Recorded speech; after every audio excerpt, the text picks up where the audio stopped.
Hello friends, तो आज हम आ चुके हैं सेकंड पार्ट लेकर, introduction to object oriented programming concept का। तो इस पार्ट में ये हमारा पार्ट सेकंड है। अगर आपने पार्ट फर्स्ट नहीं देखा है तो अच्छे समझने के लिए पार्ट फर्स्ट भी देख लें। तो हमारा सबसे पहले आता है ऑब्जेक्ट फैक्ट्री। तो जहाँ तक हमने लास्ट वीडियो में मॉलिमॉर्फिज्म तक की बात की थी, अब हमारे पास ऑब्जेक्ट फैक्ट्री नेक्स्ट टॉपिक। ये कई बार पेपर में पूछा जा चुका है। By is a class called object factory. A class is called the object factory because by the using a class type numerous object can be created having a similar character। हम object factory class को इसलिए कहते हैं क्योंकि जब हम class बनाते हैं जावा प्रोग्रामिंग में, तो उसमें हम बहुत सारे ऑब्जेक्ट को क्रिएट कर सकते हैं जिनकी सिमिलर कैरेक्टरिस्टिक हो सकती हैं। इसलिए हम क्लास को ऑब्जेक्ट फैक्ट्री मतलब बहुत सारे ऑब्जेक्टों की एक जगह जहाँ पर बहुत सारे ऑब्जेक्ट होते हैं। Next one, method of function. A method or a function is a subprogram that act on a data and often return a value। देखिए, जो मेथड है या फंक्शन दोनों एक ही वर्ड होते हैं, ये अलग अलग नहीं है। मेथड मेथड और फंक्शन या फिर हम फंक्शन कह सकते हैं। मेथड जो है वो सब प्रोग्राम होता है जो कि हम जो वैल्यू देते हैं या जो चीज़ हम उस पर वर्क कर कर जो उसमें लिख कर देते हैं डाटा, उसको वो उसको रन करेगा, प्रोसीजिंग करेगा, एग्जीक्यूट करके हमें उसका आंसर देगा, रिटर्न है वैल्यू। इसका मतलब ये है कि जो भी हम डाटा देते हैं, जैसे मैंने यहाँ पर void void void R T बनाया है, ये फंक्शन बनाया, उसके अंदर एक कॉन्सेप्ट दिया है, एक डाटा दिया है 1 + 45 + 66, और फिर वो क्या करेगा, पहले डाटा को एग्जीक्यूट करेगा सब प्रोग्राम में या फिर एक्ट करेगा प्रोग्राम के डाटा पर, और उसकी वैल्यू में रिटर्न करके देगा ए में, सिस्टम डॉट डॉट प्रिंटलन ए पे। नेक्स्ट है, कई बार हमारे पेपर्स में पूछा जा चुका है, list the 2 types of method. तो उसमें कई कई बार मैंने देखा है, कई बच्चे, मैंने भी हाफ ईयरली में मिस्टेक की थी कि इम्प्योर मेथड या प्योर मेथड लिखाते हैं कुछ लोग लिखाते हैं स्टैटिक मेथड, इंस्टेंस मेथड। जबकि मेथड की 2 टाइप होते हैं, प्री डिफाइंड मेथड और user defined method. Characteristic characters set is a set of alphabet, letter or a special character that are valid in Java। Character set है वो एक ऐसा set है जो कि अल्फ़ाबेट्स का डिजिट का और स्पेशल कैरेक्टर्स। अल्फ़ाबेट का सेट कैसे, जैसे हम अपर केस और लोअर केस, बिग ए और स्मॉल ए लिखते हैं, उसका सेट है कैरेक्टर डिजिट 0 1 2 3 4 9 तक, इनका सेट है special character plus minus parenthesis back slash slash, इन सब का सेट होता है हमारा कैरेक्टर।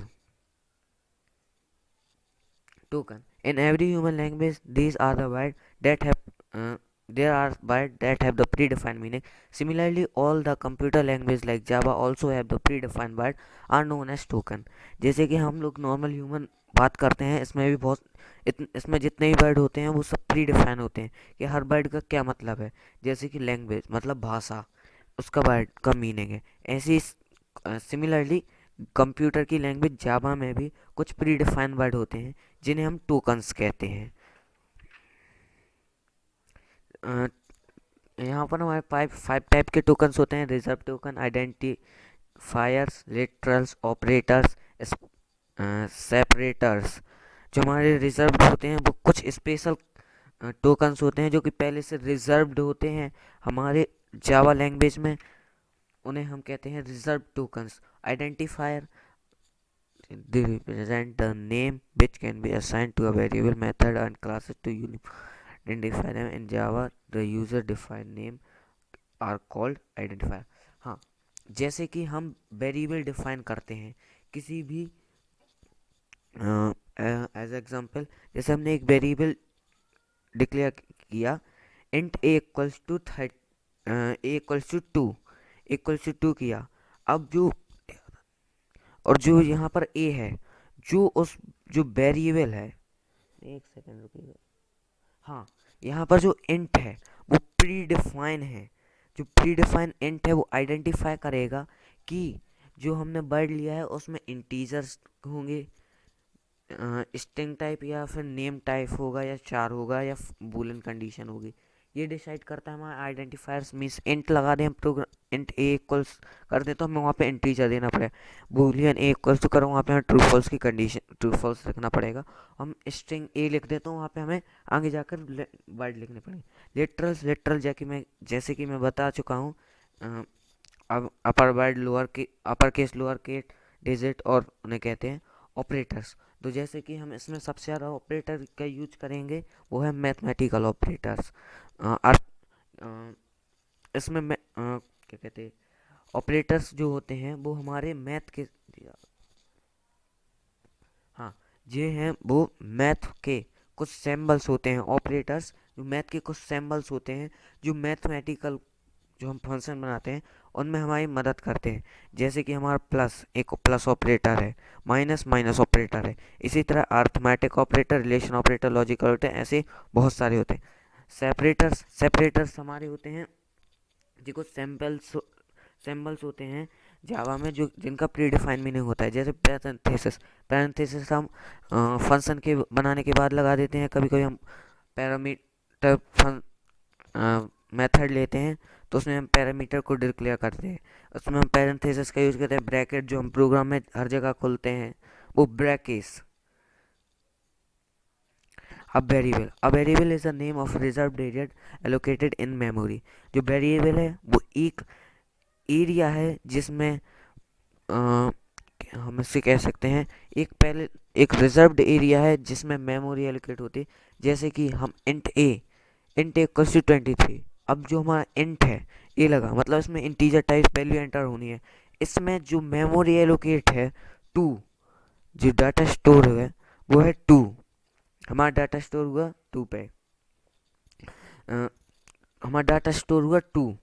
इसे कहेंगे हम एक वेरिएबल जो है वो ए है, जो कि हमारा एक डाटा को स्टोर करता है by the help of data types की मदद से। डाटा टाइप्स जो इंट आगे लगा है वो डाटा टाइप्स, और ए वेरिएबल जो कि किसी भी तरीके की वैल्यू या एक मेमोरी, या फिर आप कह सकते हैं इंट ए किसी भी तरीके की आप कह सकते हैं इंट ए इक्वल्स टू 2, हाँ, मेमोरी को एलोकेट कर, मतलब मेमोरी में स्टोर कर देता है। Int A equals to 2, int a लिखा है यहाँ पर, इंट डाटा टाइप है, डाटा टाइप की मदद से इंट भी वेरिएबल आया जो कि टू को स्टोर कर देगा मेमोरी में।